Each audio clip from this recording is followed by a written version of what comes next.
Hi,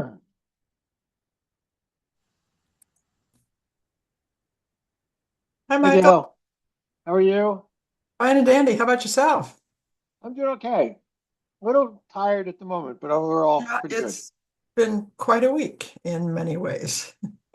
That is true. On how many different levels? On blah, blah, blah. Yeah. Right. And the world is still here, so that's a good thing. All things change. Yeah. Impermanence is the name of the game. Yeah. Rolling with the punches. No kidding. Yeah. Oh, God. So what you guys do with the on the website to update things? So we'd been troubled the last several weeks with really, really, really slow performance. Huh. And Tom Hugendijk, who's our he's a Drupal professional Drupal Oh wow. website manager. He manages all the UMass websites, for instance. Oh, that's so cool. So we got him on board to do the updates and upgrades quarterly, but also while we're at it, please look at our website because nothing's changed since it was established how many years ago. Well, when And I was on. clearly technology has changed. And he said, yeah. And so he's investigated it and looked into it and, has laid out basically a highway of things to bring up to date, make connections that are now broken, blah, blah, blah. But among the things that he can look into was what was causing the slow uploads. And it turns out the bots were attacking. I mean, this is part of a global AI infestation, I must say. And the crawlers get in there and snarl up everything. In 1 month's time, want to guess how many million bots from Facebook alone we had on our website? Oh my God, really? That's shocking. 6.43 million. I mean, it's That's insane. so what he was doing for a while was locating the IPS and blocking that, but it's like whack-a-mole because they blah, blah. So what he has discovered in the meantime is at our host is Pantheon, and they have a beta free anti-bot CDN con content distribution network Huh. that you can install. And so he looked into it, found the directions how to do it, blah, blah, blah, blah, blah, and installed it, deployed it on our website 2 days ago. It's made a huge difference just already in terms of behavior. I don't know if you've been on the website the last week or so, and I just went on this afternoon a little bit, but I yeah, didn't upload anything.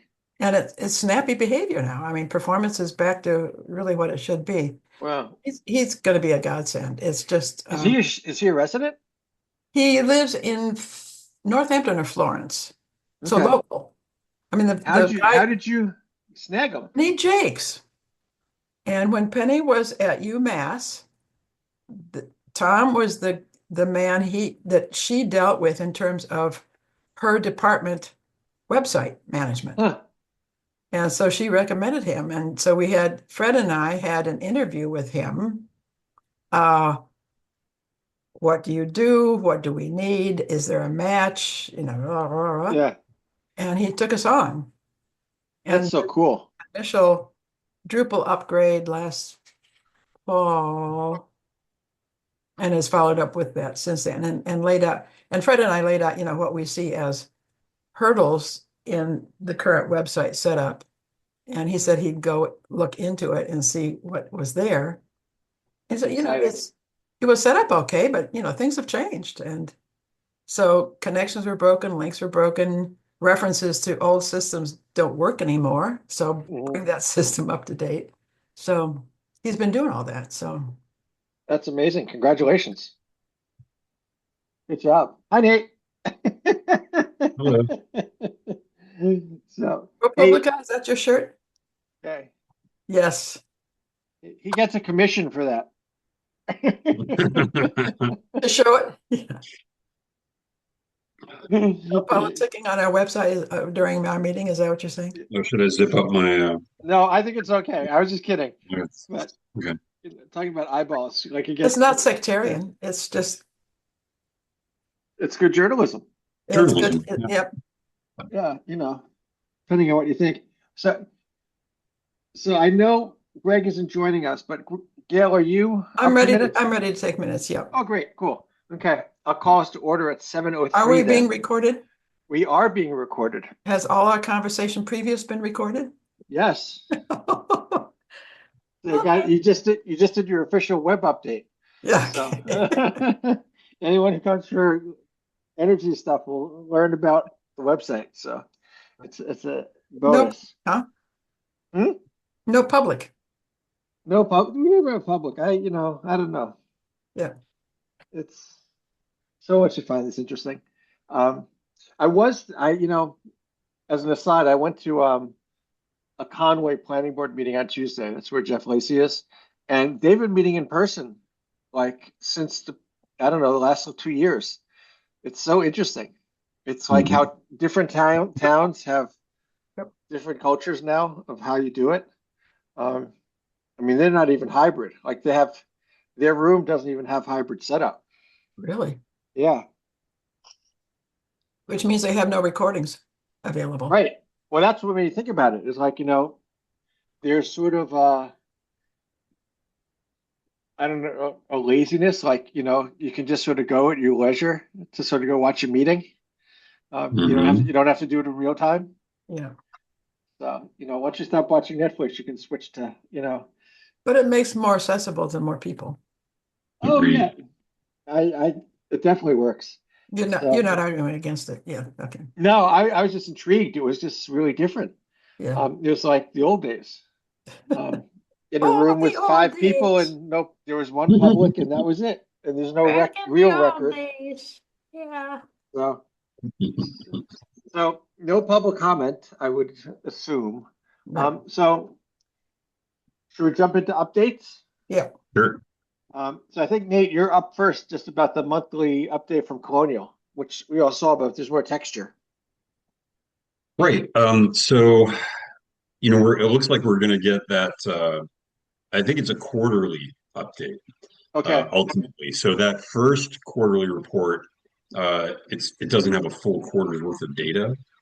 So it's just the December month, but I think it'll be another few months before we get another one. So I did write up um, the kind of the top line takeaway from my perspective anyway, and sent that to Haley. I don't know if it was in the last week's. Was it It there? was. Oh Yes. yeah. Okay, super. Yep. The Perfect. Friday 5. Yeah. Great. Because I skimmed it, but then I got distracted. So yeah, I mean, it'd be good to get feedback from you all here.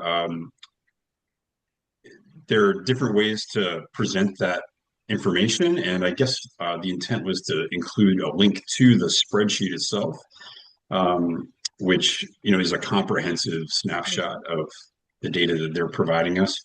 But I was inclined to highlight the money saved part of it. Of course, people have the option to pay more, but I think people like to see what the town is saving ultimately, and I think that number is going to get bigger and bigger. So, if we have that once a quarter, just dropping that into the Friday 5, which I really like as a way of communicating things about the town, just kind of the cadence of end of the week summary. So I'm happy to keep kind of packaging that and relaying that to Haley so that it can be included in the Friday 5. Why do you think the savings are going to increase? Well, just because we'll get that full quarter of data, so it'll, instead of just the 1 month, you'll have Oh, I see. Okay. quarters worth of savings. So the number will be Dollar bigger. value. Okay. Yeah. I think it's great. I mean, I think just the act of getting in front of people, and like the two things, I agree with you about the money saved. The two things for me that seem like it's worth sharing is how much money is getting saved by doing this, and then reminding people how many residents or households are participating, because there's some people who are not, and it's just sort of like to show that is, I think, significant because we have high participation rate. I mean, It's really high. Yeah. it's sort of interesting because, you know, you had to opt out. So it sort of reduces the number of people who are not participating. But I guess in other towns, there's more active opt-outing or Really? opting out. I would assume if we have a high opt-in percentage, somehow you have to. So, but I think it was great. I just like putting it out there. It was great advertisement. Um, Yeah. who knows? And it wouldn't be a bad idea to continue handing that on to Haley for her Friday fives. Yeah, I think that's what you're saying every quarter. If you Yep. want to do it, I think it'd be great. Yep. I'm happy to take that on. Yeah. Okay. Cool. Yeah. That's terrific. So I don't know if you guys saw Greg's very short update, but the Stormwater Committee is going nowhere fast. Yeah. Which is just unfortunate. It is. I'm not sure. Anyway, I don't know why. So I can give you an update on school lighting. Oh, It's also not going quickly. So we had a meeting scheduled for 2 weeks ago, and Haley came on for about 5 minutes. She was actually homesick, but she was calling in and she had to go to a FinCom meeting.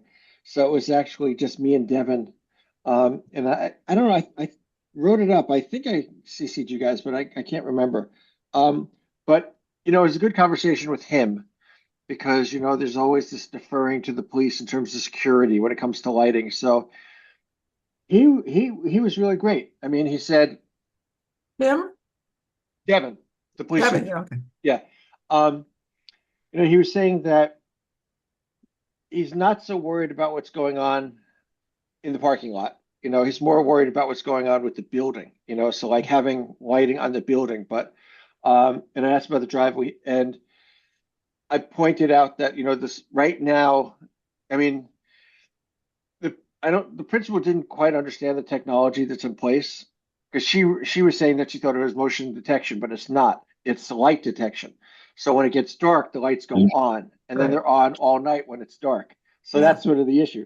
And he said if they're motion detection, he's totally good with that because, we can do it on the driveway, we can do it in the parking lot, we can do it around the building, but that would make sense. And from a security perspective, what he was saying was if it's motion detection, it's actually better because if someone shows up and the lights go on, it sends a message that there's something active. Where if the lights are always on, it's sort of like the lights are always on. Who's paying attention to this thing? Yep. So that was good. Since I just actually emailed Brendan maybe half an hour ago because we're trying to get another meeting where other people would show up, like the principal, school committee, Frank, and Eric Stocker, who's, brought this to us, I don't know, a year plus ago at this point. I think everyone's okay with the idea. The two outstanding questions, as far as I could tell, which Devin raised, is who pays.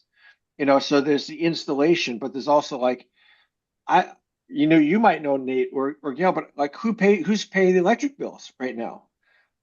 Because someone in these conversations said it was on the polls, and if it was on the polls, maybe the school isn't paying. Like we don't even know that basic of like who's paying the bills. I have no idea. Yeah. Those would be town polls. The ones in the parking lot. Yeah. My guess is, and I need to check this with who would know? Gail, probably. That they're probably street lighting on the school budget. One could assume maybe. I'll check Someone that. said that because Okay. they were polls, we might be getting that like National Grid I'll check might be that out. paying. Yeah, that would be good. Okay. So it's going slow, but I don't think there's any opposition. It's just a matter of like, especially in this So what? Yeah. fiscal situation, like when do we do it? How do we pay for it? But Diane Jacoby is definitely on it because she sent another photo, of like what it's like at night. Yeah. It's scary. She literally said it's been this way for 40 years. So like since the 90s, with 30 years. That's incredible. Yeah. So like They've had light detection Yeah, because they've been there for 40 years and she's been living, and they think since the 90s when the last renovation happened, Oh, is when it happened. So, like the fact time that no one, flies. Okay. yeah. So that's crawling along, but unlike the stormwater committee, we had a small meeting of some people. So more to come. Um, and then, so the big news was climate leader. You guys all saw that. That was very cool. Yeah. And Yeah. yeah, at first they said you're not going to hear till April. I think it's because Joe Comerford inquired on our behalf that maybe they sped it along a little bit. That Yep. always helps making a senator happy. So, but that, it gives us more lead time for the grant stuff, which is great. Yeah. And we were in the paper, so I don't know if you guys read that article. It was relatively good. I mean, the thing that I emailed you all, but I was saying we have like different projects and we have to get more information before we figure out what the projects are, and we're in the Yeah. pre-planning stage. And according to her, we were ready to go, and we knew Oh, how yeah. much geothermal was going to cost. And I was like, no. Fortunately, got mad at me, but I didn't want to commit. Someone could read and say, "What are we doing?"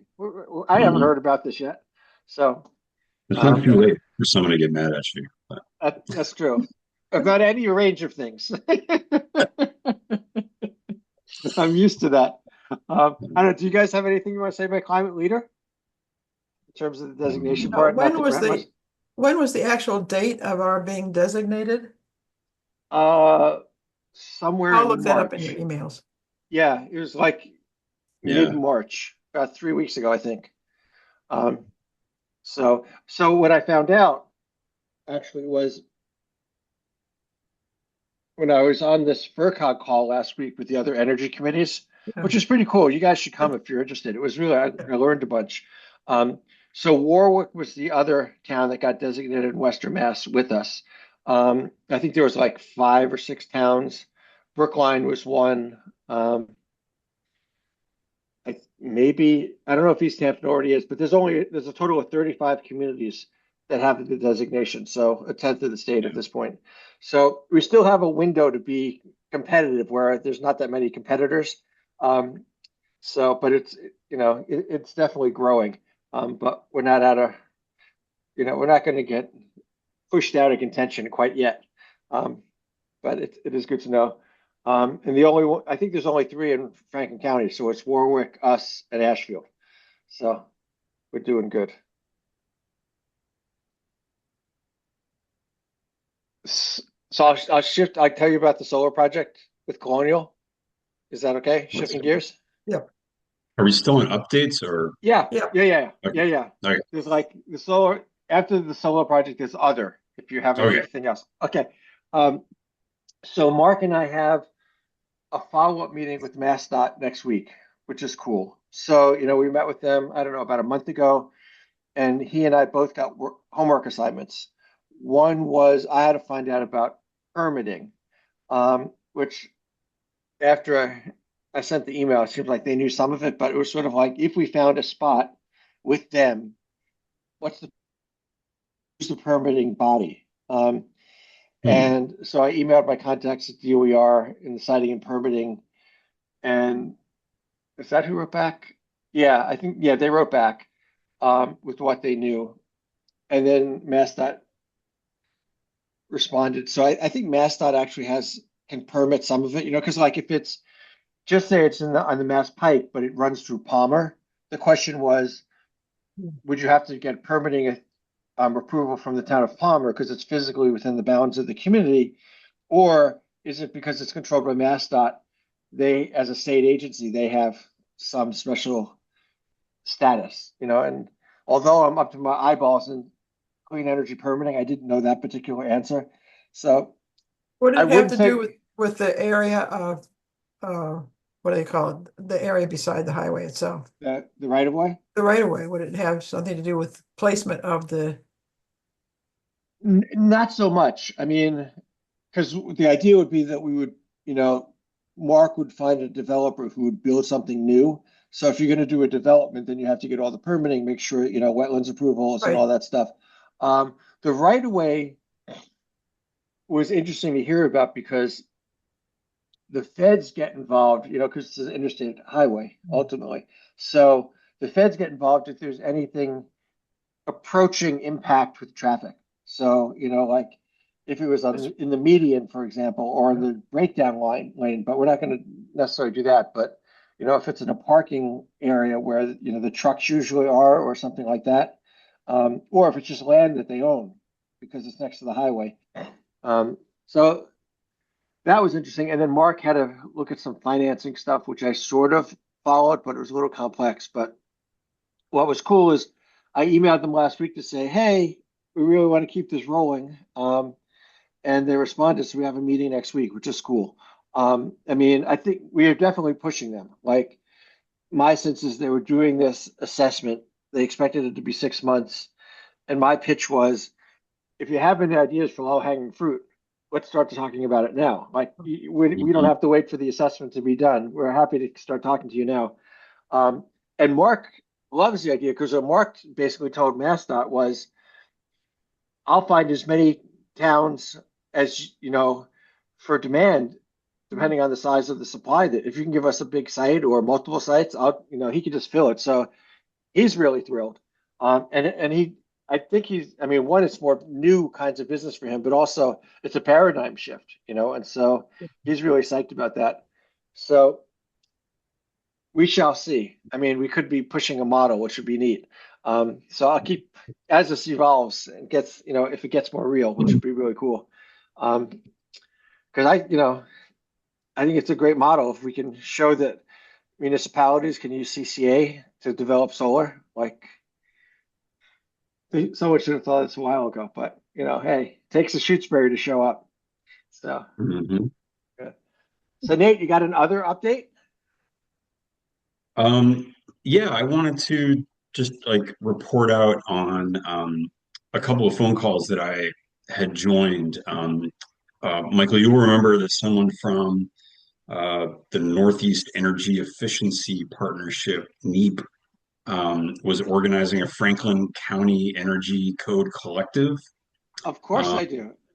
So I ended up, well, what happened is, you know, this is like a nonprofit, the convening organization is a nonprofit that is trying to accelerate energy efficiency projects. And they were interested in organizing a call with communities in Franklin County and have a couple of speakers who could address like how they successfully got the opt-in specialized stretch code approved at town meeting, right? So Whately was on the call. Greenfield representatives were also on that call, and you know, Greenfield in particular has brought the opt-in specialized stretch code to town meeting and had it voted down. So they were particularly interested in you know, steps that we had taken, our experience in outreach, and I don't know about constituency building, but at least like you know, promoting the advantages and addressing questions that people had about the opt-in specialized stretch code. So that was great. You know, I relayed our experience as best I could, and yeah, there was a second call where we really focused on you know, Greenfield in particular because they've got a vote coming up, and they are right now preparing kind of I guess an editorial or a letter to the local paper, and yeah, it's a good group, and hopefully was Laura on it? Walendowski? She's a city councilor. Yeah, I'm not sure. Yeah, okay, I'd have to.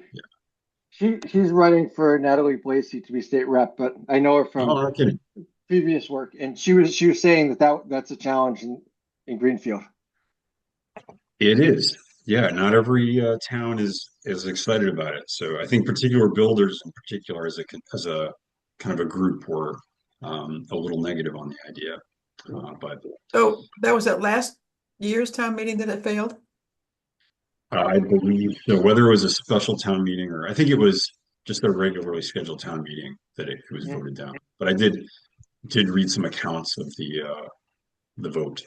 So that went south. So yeah, It is interesting. Like at the Franklin County Energy Committee last week, they asked, I mean, Ashfield presented about getting the designation, and then they asked if Shutesbury or Warwick had anything we wanted to share, and then we had a conversation.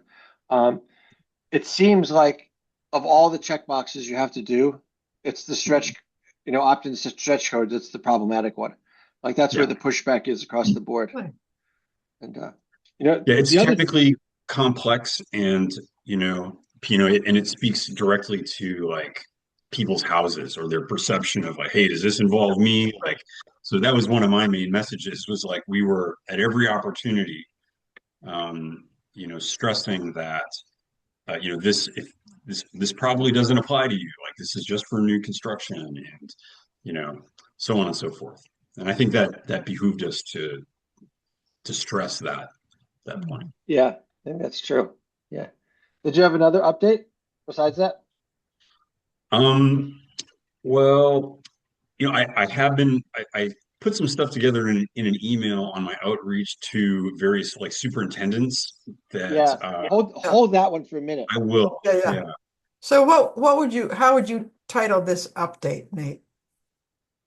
Oh, sure. It is Nate's participation in the Franklin County Energy Code Collective calls. Okay. And But there's a that t-shirt forthcoming. Yeah, I can email like, the Franklin County Energy Code Collective. Okay. Yeah. Okay. Yeah. That's I mean, yeah. and that is the MPO that's accelerating, et cetera, et cetera. That is, I Like would the say, initiative. it's an initiative, and I don't know how many collectives they are sponsoring, but the organization is the Northeast Energy Efficiency Partnership. Northeast Efficiency, Energy efficiency. Energy Energy Efficiency. Efficiency Partnership. Okay, I just want to get NEEP. NEEP. It sounds like a Monty Python movie. It is, absolutely. NEEP. Northeast Energy Efficiency Partnership. Partnerships, yeah. Okay. I will deny Monty Python authorship here. There you go. God. Okay. So we can dive into the technical assistance grant, which is, I think, where your updates and my updates come. So I'll just preface it by saying, I guess it was 2 weeks ago, 2 to 3 weeks ago. It was after our last call. I reached out to Energy Source, which is the consultant or the Mass Save consultants that did the audits for all the buildings. Yeah. And so they only do commercial level stuff, and they mostly work with municipalities. So I reached out to them and I said, we're thinking about this stuff. Can we have a meeting to discuss what next steps should be? And so there was a little confusion because I invited Frank, and their Energy Source put together these documents for the building committee to sign so that they can get National Grid to put an actual estimate of how much the work would cost or whatever the documentation is. So Frank came to the meeting thinking they were going to talk about those things, and I came to the meeting thinking we were going to talk about, prep for a grant. So we split the meeting. So he did the first half hour, and I did the second half hour. But what came out of it was I explained that we at that point we hadn't got climate leader designation, but we were going to, and we were trying to get ahead of things. So I wanted to know, if they could do audits or assessments, because we would need some technical and feasibility stuff done. And what they said was they tend to do smaller things, like they'll do a heat pump or a few heat pumps or some envelope stuff or whatever. But if it's a big project, definitely geothermal. But if it was like, say PV or something on a building, they worked with two engineering firms that do this stuff all the time for municipalities, and they gave us the names. And they said, we're not in competition because we do the smaller stuff and they do the bigger stuff. So I actually tomorrow I'm going to reach out to those. And so what Frank had a so that was that. And they're the ones who told me about the technical assistance grant because I was unaware of the technical assistance grant. So I was asking these questions, assuming that we needed some technical information in order to apply for the $1 million decarbonization grant. And I wasn't sure how we were going to pay for that work. And they said, hey, there's a technical assistance grant. If you've got climate leader status, that's up to $150,000. So they gave me the heads up, and then I looked into it. Haley and I met this week. Frank was supposed to join us, but did not, just to figure out next steps. And so I don't know if did I send you guys like the template of the grant. I can share it with you. I got it on my screen, but it's really, for what it is, really simple. So it's a spreadsheet with two worksheet tabs. And so the first tab is if you were doing one site. So if we were just doing the school, it asks, what the location is and the address. You need a narrative, you need some documentation, but you don't need to attach any documentation. You just, it's advantageous the more information you have. And then if you wanted to do multiple sites, the second tab is like a multi-site thing, which would be, it's going to require a little strategy to figure out mostly how to communicate it effectively. Because and this, we can jump into the details, but at least for what I was thinking about when I talked to Haley is, we would want to, if we wanted to look at geothermal, because if we're getting $150,000, we should get as much information about all this stuff as we can. So it seemed like the big pathway was looking at geothermal for the school from a technical and financial and feasibility stuff. And then if not that, look at everything else, which could include air source heat pumps for the school, as well as the laundry list of other things for the decarbonization roadmap that we have. And so it seemed like we could get $150,000 worth of work and get all that information, and then we could sort of get their recommendation, but we can make a decision, and that would be what we'd go for the $1 million for. So Haley was okay with that, and that's when I suggested I would call the engineering firms to figure out, basically to interview them and say, this is what we're thinking, and see if there's a match, and then if one of them is a better match than another, whether it's vibe or what they do, have them come to town, just, and then what I found out somewhere in the last week, the technical assistance grants are reviewed twice a year. So the next one round is reviewed in June, which means we have to get it to DOER by the end of May. And so it can definitely work because it's not like the application's not extensive. And so my thinking time-wise, which I think I sent to you, was like, if we submit the grant in June, presumably we'll hear in the summer, early fall. If it's a few months of work, it'd be a stretch to say we could apply for the climate leader 1 million in February, but potentially we could. We might have all the data we need, and that would be really cool. But if not, we could do it in August. So it's a little bit of a delay in terms of what I was hoping, but we'd have all our ducks in a row in terms of information. The other thing I'll just mention, just as sort of cool, I've been communicating with, so we all know Chris Mason, retired, right? And so the person who is replacing him is this guy, Mark Rubinski, who's the assistant director for Green Communities. Turns out Mark Rubinski was in Amherst.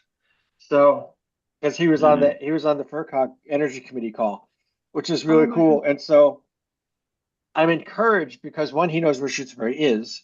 And he's pretty hands-on. Like he was talking, the woman in the Energy Committee for Warwick, and I think they lost their school. This is where I think Nettie works, maybe, but it's a community school. And so before they opened it, they did all this. They insulated the entire envelope. They had Mass Save come in. They put mini splits in all the rooms. And so Mark was saying, oh yeah, I remember that attic. I was crawling around in it when you're doing that work. So it also, it's, so he understands small communities. He's willing to sort of get into the weeds. So I think if we do our due diligence and sort of jump through these different informational hoops, I think we got a shot of getting the 1 million if we can figure out what we want to do. So that's that's as much as I can remember that I know. But Nate, you want to talk about what you found out because you did a bunch of calling around. Yeah. But the 1 million isn't a technical assistance grant. That's the No, that's the technical assistance is 150,000. right. And somewhere, So when you say get our ducks in a row, apply for that, get the information needed to go for correct. the 1 mil grant. Yeah. DOER? Yeah. Yeah. It's Yeah. all DOER. It's all Yeah. under, it's all managed by Green Communities. And Okay. both technical assistance and the decarbonization are only the climate leader community. So like, that's why I think we still have a window of competitiveness because they have a chunk of money. It is interesting as a footnote what Ashfield did. Ashfield applied directly for the $1 million grant, and they're building a big photovoltaic array on their water treatment plant to pay for the water because they have water treatment. So they're paying for the electricity for that with the PV. And now they're circling back to get a technical assistance to sort of scope out other projects in town. So it's sort of interesting how we're going to tax it. So Nate, what did you find out? There's a track record to watch, to look at, which is helpful. Yeah, I mean, Ashfield was hugely helpful with us in terms of how we went about our climate leader strategy. So, right.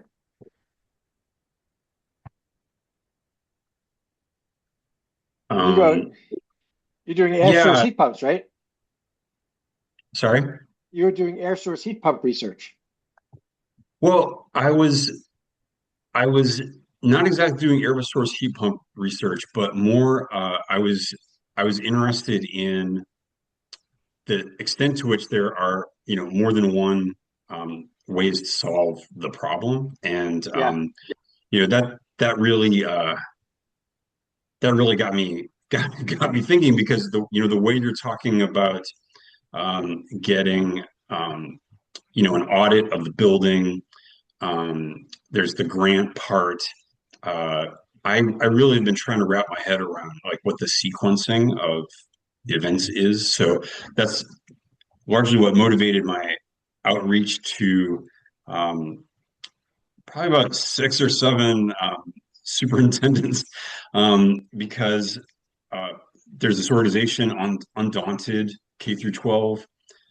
They work on energy efficiency and other climate related program improvements in schools, and they've got this great page on a bunch of schools that have been invited to submit proposals through ARP grants, right? Specifically for heat pump retrofits of existing infrastructure. So I wrote all of the superintendents that have schools with a footprint that's roughly similar to our elementary school, just to learn like how do they sequence things. Like I think the ARP bucket of money for heat pump retrofits of schools opens up again in 2027. It's like every 2 years. So there's like it might open in January and then you find out like towards the end, or you get access to money at the end of 2027. So I don't know if that timing works out, but putting that aside, I wanted to learn like how they made that technical decision. Like we've been talking about ground source heat pumps, and it felt like more of an assumption than something that was like we knew to be the best path. So unfortunately, like I got connected with the superintendent of the Natick school system, and I was put in touch with an elementary school point person who has helped shepherd their application for the heat pump retrofit funds. But I have not been able to get any traction there with that outreach, unfortunately. Like I think part of what's happening is that people are in very different stages. Very often, like towards the beginning of the stage of scoping out what their heat pump solution is going to be. So, you know, I came across this link to this organization, this firm, Trane Technologies, and they are highlighting their work with schools in Massachusetts doing heat pump retrofits. And I just thought, well, this is an organization that's going to be able to tell me like how they do it. They're a manufacturer, right? They are, yeah, but they're a soup to nuts firm, in the sense that they are kind of a one-stop shop, if you will. So in the two messages that I forwarded to, or that I put together for ECAC, I also looped in other Nate on the school committee, who's the liaison to the buildings committee. It's another aspect of this conversation that's a little tricky because, you know, we did have that one meeting where a bunch of people got together with representation across the committees that are, you know, trying to develop the best solution for the elementary school, but you know, that's not an ongoing conversation, and I've been a little bit at a loss to how to you know, advocate or even just relay information other than like putting things in people's inboxes and hoping for the best.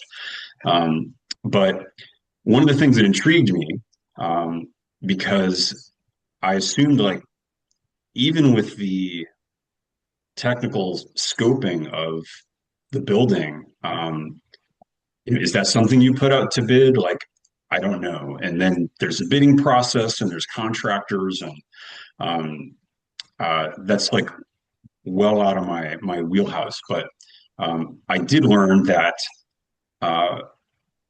because there are paths that a town like ours could follow that would be dramatically streamlined from the perspective of managing that process. And you know, because I don't know if you're familiar with like federal contracts, but there's the General Services Administration schedule of pre-approved vendors. And there's also Massachusetts state legislation that you can leverage to effectively like pick a firm to you know shepherd you through a whole process. So I tried to outline as best I could the information that I was able to accumulate through really a single phone call, and just like serve it up to the group as with contact information. But you know, a question that I have is like, who's leading this effort, and how can we, you know, not step on anyone's toes, but also feel like we're at least able to inform the conversation? Because you know, I'm concerned that we just like go out and pick some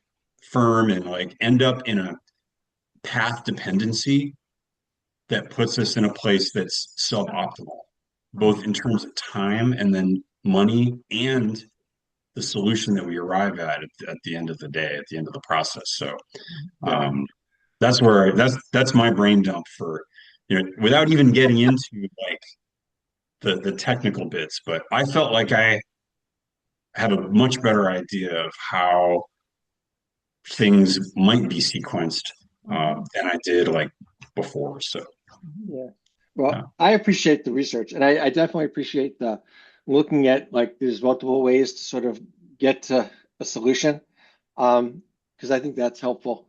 You know, the question about who's leading this, I mean, I've been thinking about that for a few months because you know, in all my involvement with town, I don't think I've ever seen a really collaborative multi-community process.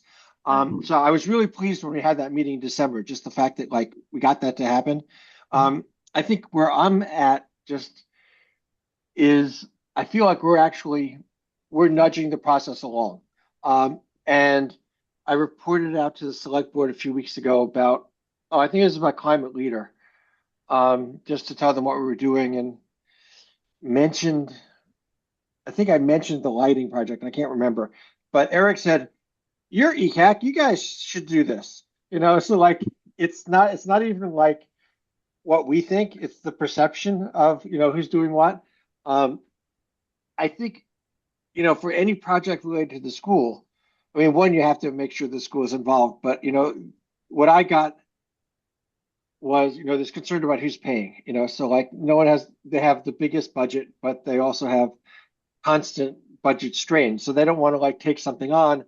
And then I think from a bandwidth perspective, it might be different for school committee members, but I'd be hard pressed to think Anne's going to jump into like construction detail stuff when she's running a school, so like she has to be in the loop and she has to be on a board with the solution to some degree, but and then buildings committee has expertise and is sort of trying to look at the whole big picture.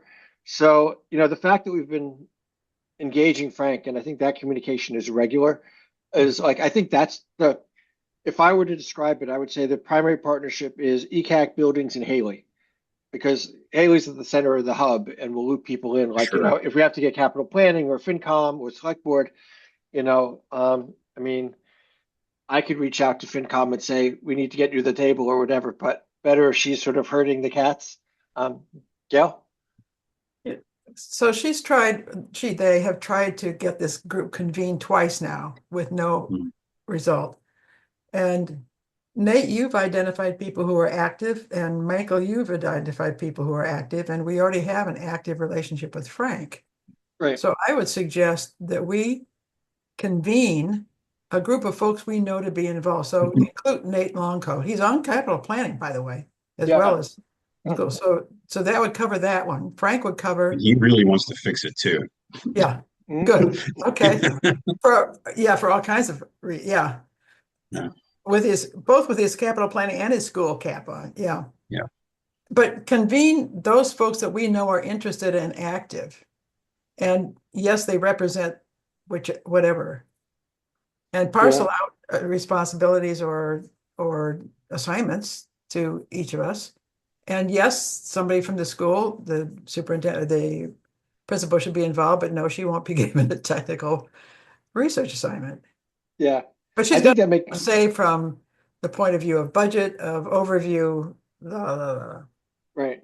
Yeah. I mean, I think that's right. It's all sort of new in that regard. Like we haven't done this kind of building stuff before with this kind of coordination and intentionality.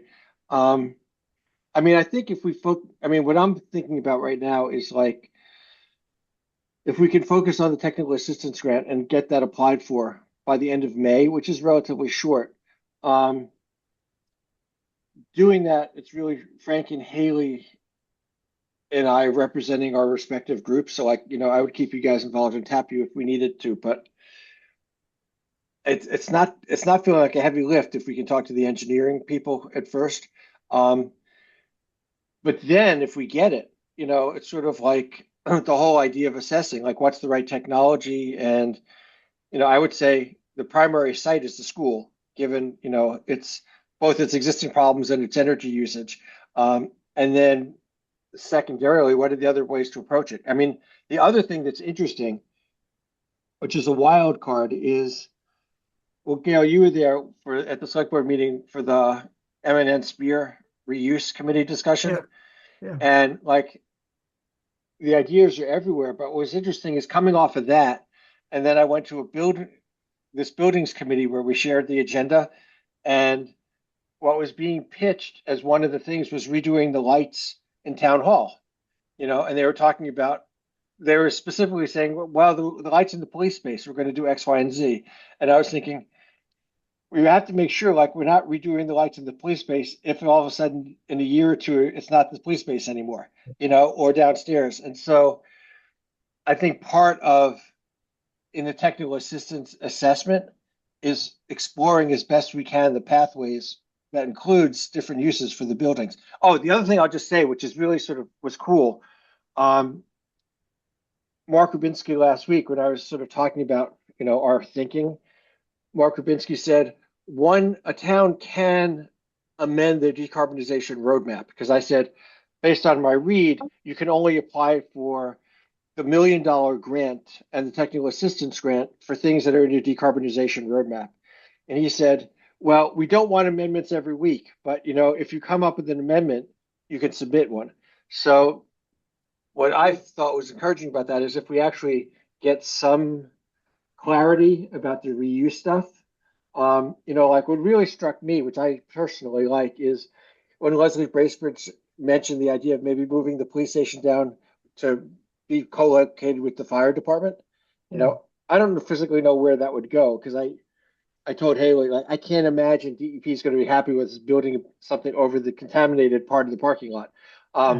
So like but just say we ended up doing that. Like it would be an addition in terms of like, oh, maybe we're building a new structure or we're doing more insulation and we want to add a heat pump. So we could amend the decarbonization roadmap, which is nice, so that it could meet our needs. So I think, tell me if you think this is wrong, but it makes sense in my brain. Like if I reach out to the engineering firms, say tomorrow and Monday, and then, make contact, and then I set up a meeting with Frank and Haley and I just to interview them to figure out what the best fit is. And then we bring them to town, whoever wants to be there with them to sort of like, we would then have a school, like when we did the audits, Matt from the school was there. I don't think Ann was part of it, but we walked around. And then when we went to the fire department, Lenny was there. So if we do the site visits, people can be there to either be resources to hear, but we get enough information to get the breadth of options that we want written into the technical assistance grant. And that starts us on the path. So we're not committing to anything so much as just getting the widest funnel of options and information. And I think if we can do that in a timely fashion, I think it does line us up for the $1 million application, either February or August, which might, given the school grant, like if we went, I think the issue with the geothermal is just the cost. We don't know. We don't know, right? But it's probably more than $1 million. So it's sort of like, if it's more than $1 million, how do we do the rest? We can either, bond it. But we don't know other issues. We don't know rock. We don't know water. Yeah, right. I know. Just objectively speaking, like if that ended up, everything else was good, like that would be something we'd have to grapple with. Where if we go the other path, whether it's air source heat pumps for the school, if we decide to do that, and all the other laundry list of stuff, we can afford a lot of it under $1 million grant, Oh, the other thing I would just say, and I just one other thing, Galen. Yeah. My question is technical, so it could be answered later, but when I think about the air source heat pumps at the school, it seems like that would involve marrying it to PV, which would probably be canopies in the parking lot, which means you have to do the parking lot. Like it's sort of a sequence. So that's in my brain, but I don't know if that's accurate. What do you think? You're shaking your head. You think that's right, Nate, or no? I think that we're almost certainly going to end up with a form of ground source heat pump. So schools that are doing air source heat pump are typically in a scenario where they have an oil furnace that has like another 15 years of life. Oh, okay. So not that they're trying to replace that with air source heat pumps, but they're putting on air source heat pumps, and then that allows them to use less oil. But it's not a complete replacement. So yeah, I do have questions about like what kind of firms are being invited to do a walkthrough and the breadth of their expertise.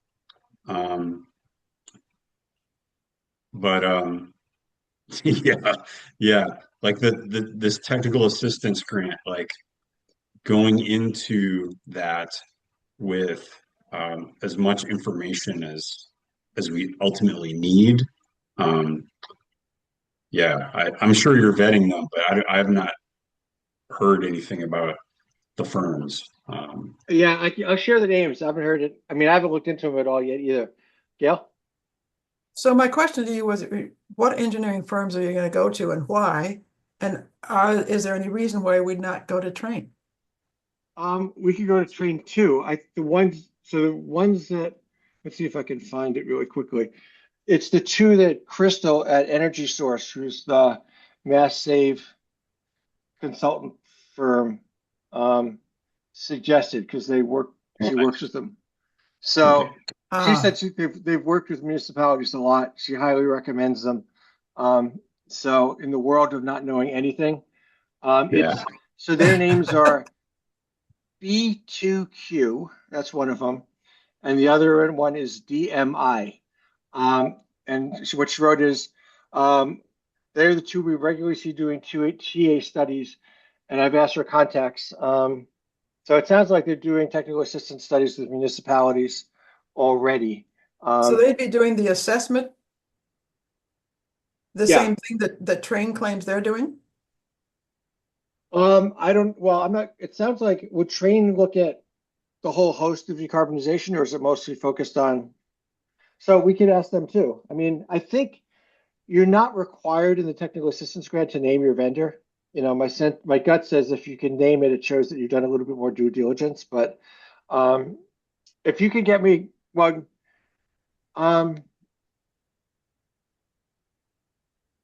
you've already talked to them, right, Nate, once?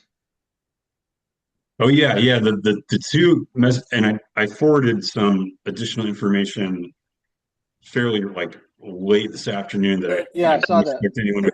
But if you go through my two messages, two accounts of what Morgan Paris told me, I think it's all in there, like what they would offer Okay. in terms of walkthrough feasibility, and they would look at your utility bills and But that sort of. that's Energy Source has already done that. Like they asked Haley for all the utility bills and all that stuff, and they did the walkthrough. So Well, walkthrough. I mean, this would include like the fork in the road of like what kind of system.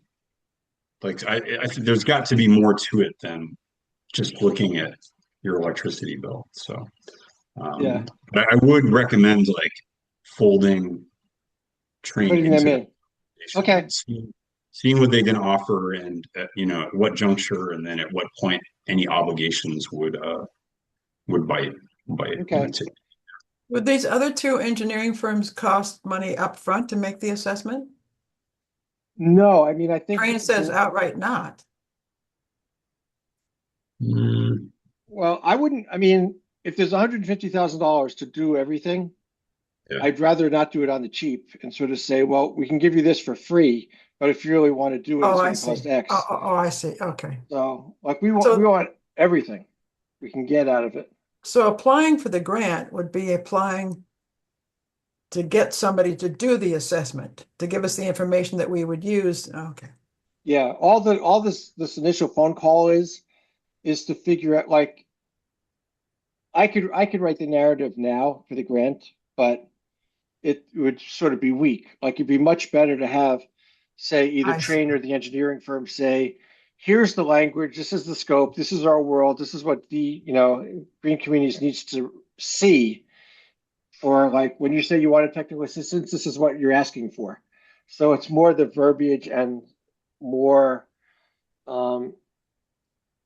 terms of art language, Right. about like Right. what scoping is about. Because I'm just gonna use regular people's best effort. And I think because we don't have to submit documentation, but it's enough I to see. say Okay. we know what we're asking for, and we're gonna use the state's money to really get everything we need. Got it. But I'll fold in Train. Let me think about how, like, just consistency. Like, if it was me and Haley and Frank talking to them, we should talk to Train. But it's also a little weird because you've talked to them, so just figuring out that choreography of, like, should we fit or. But I think it makes sense. We can include them. It's no big deal. It's just one Yeah, I more mean, call. Morgan, she is like based in Massachusetts, regional, like this is like her regional space. So I don't think there's any problem with, you, Frank, or Haley reaching out to her. Because one of my questions is like, what's that $150,000 cover? Is it like, does it get you to mechanical drawings? Does it get Yeah. you to, yeah, right? So no one's going to do, yeah. So, right. So It's the stuff that no one would give you for free because it's like the real detail yes. staff work. Yeah. Okay. And I mean, and my thought is what we would come out of that with is all the besides information for us to make a decision, it would be Yeah. all the background documentation that we need to submit to the state for the larger grant to Got it. say, we've done our homework. Here's all the stuff that you need to see to give us, have confidence that you're going to give us $1 million. Yeah. Got it. Nice. Yeah. So I think at the end of that process, you should end up with an investment grade audit that allows you to go to any implementer. Yeah, right. Yeah, at the end of that. So exactly.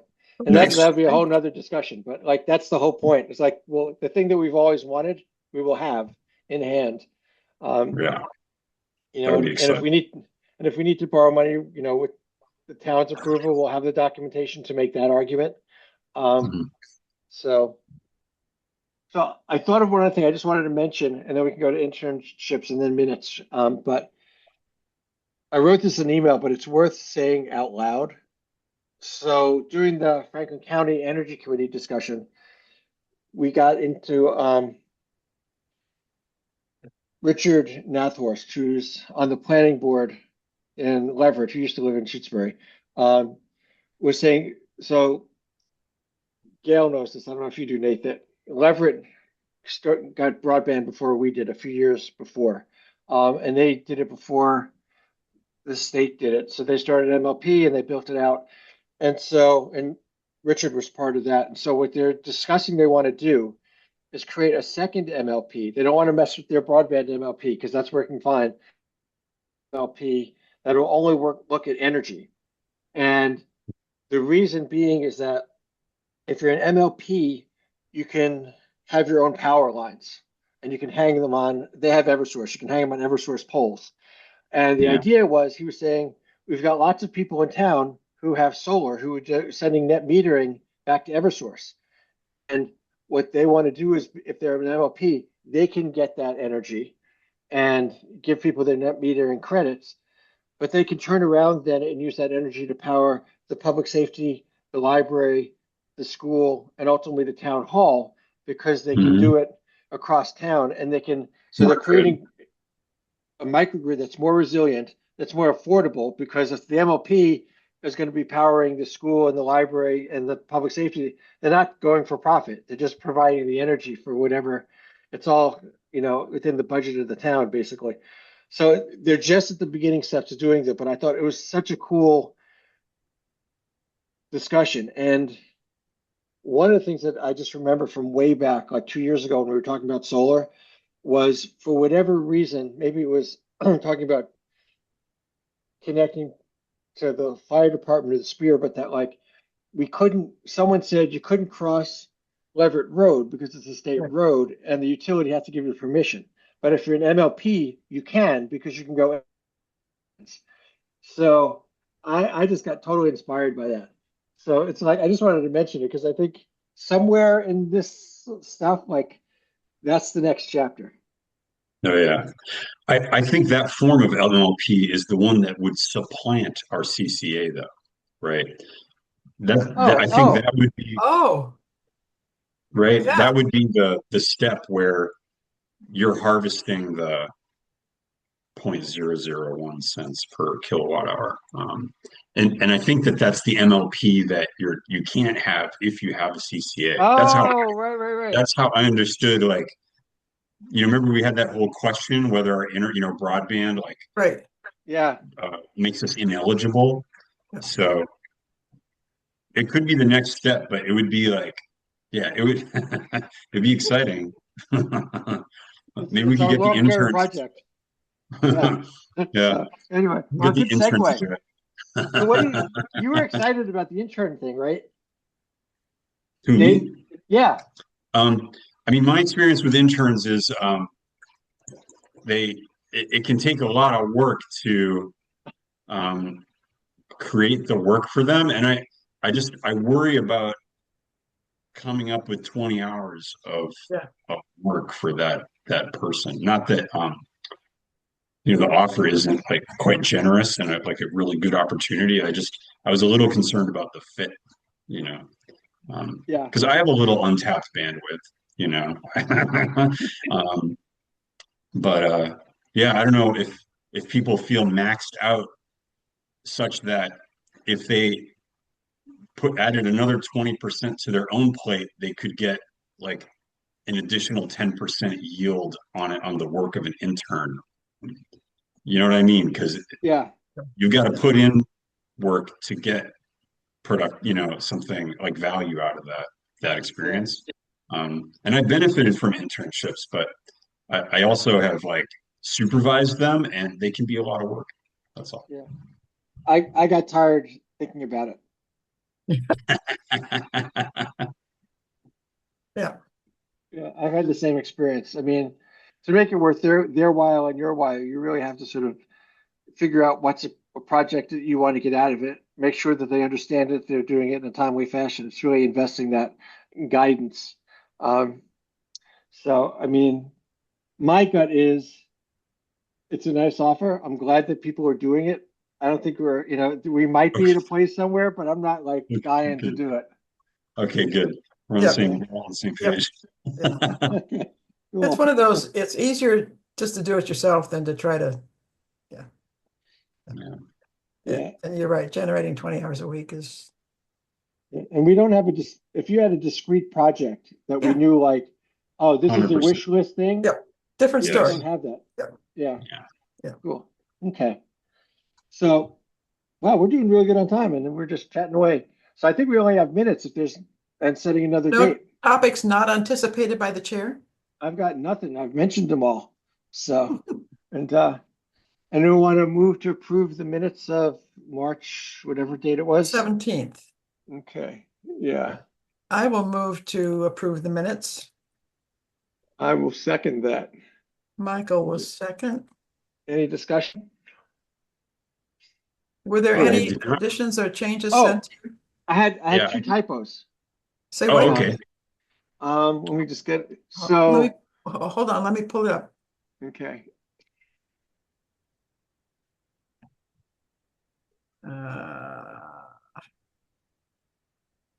Okay, So under the climate leader community section, the second paragraph, it says SES envelope. It's just missing the last E. Mm. It's the second to last sentence got of it. that. And then the last paragraph of that section, decarbonization is just it's spelled, there's a swapping of letters. Oh, yes, so there it is. Okay, got it. The I gets So, moved over one. yeah. Other than that, it was just dandy. Okay, super. Okay, So, any other discussion? Yep. Hearing none. Gail, how do you vote? yes, I. Nate, Hi. and I am an I. Okay, our minutes are approved. Let me get Yay. that too. So, let's see. Michael seconded. Greg was not here, so scratch that. Okay, next meeting date. So that would be May. Town meetings on the 9th.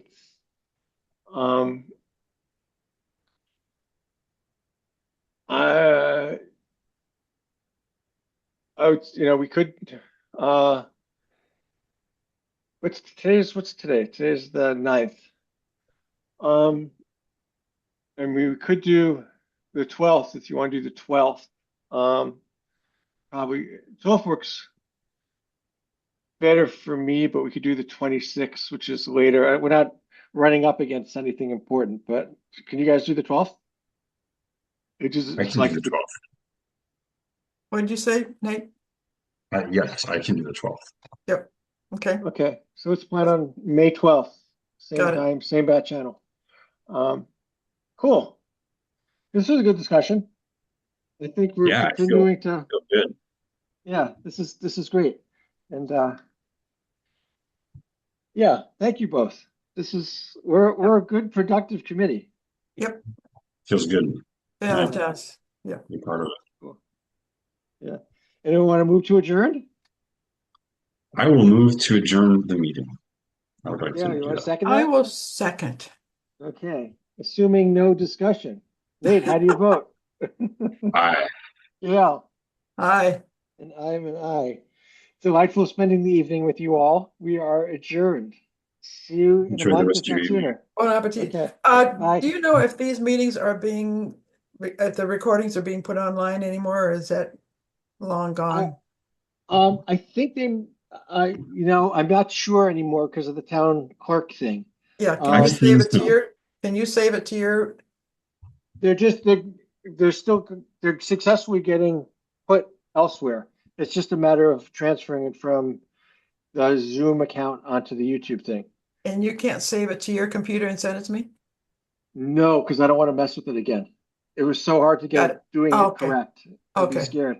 But I think Brendan's doing it. Yep. I've seen them. Yeah. Okay, okay. Cool. The most Okay, recent doke. ones from 11 hours ago. Yep. Oh. 7 hours ago. Oh, Yeah. wow. The Well, that's reviews. Yeah. right up to date. Yep. He's It's on up to top date. of it. Okay. Okie dokie. See you guys. Take care. Bye.